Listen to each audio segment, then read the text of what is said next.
Hello, my name's Guy Hudson. I'm a physicist and I'm here to talk about using these things safely, using mobile phones safely. Firstly, if you read the instruction manuals for this properly, the safety one, in small print, it says never use these within 15 millimeters of your body. So what that in practice means that when you dial it, let it establish the call when there's a really strong signal. When you want to speak, bring it up and hold it away from you. And the reason for that is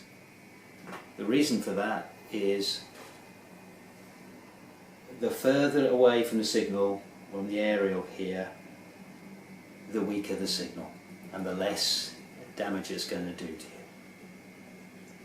So that's the first thing. What that also means is don't put it in your pocket.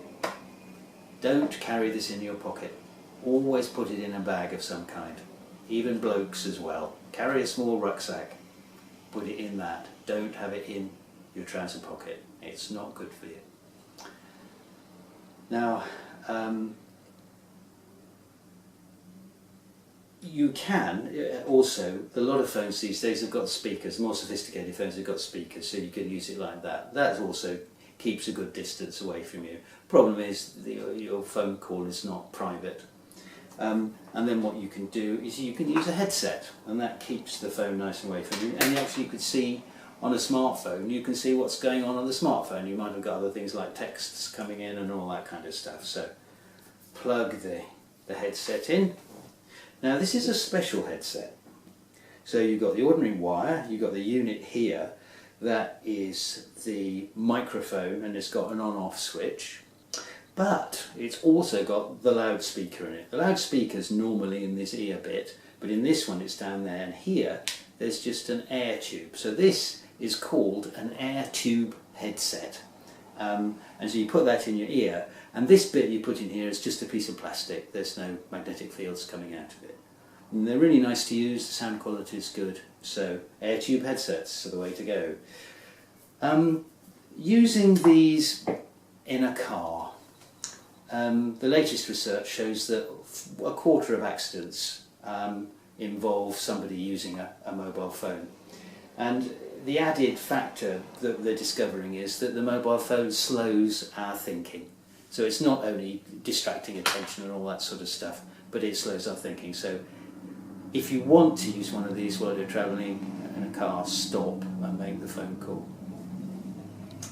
The other thing is about sleep disturbance. For these things, even if they're in standby mode, so that every so often, every 4 minutes, they go da-da, da-da, da-da, and talk to the cell and the local mast. That's enough to disrupt your sleep. So you don't get the right hormones, melatonin and all of the others, to give you a really good deep sleep.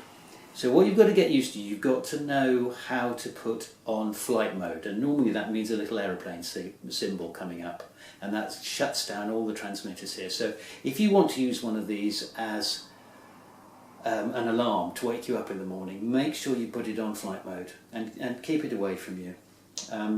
It should be that far away. Any wire going to it, charging it, and the phone itself unit should be that far away from any part of you while you're sleeping. So that's about it. I hope that's been nice and clear, and that will reduce your radiation dose from your phone by a long, long way.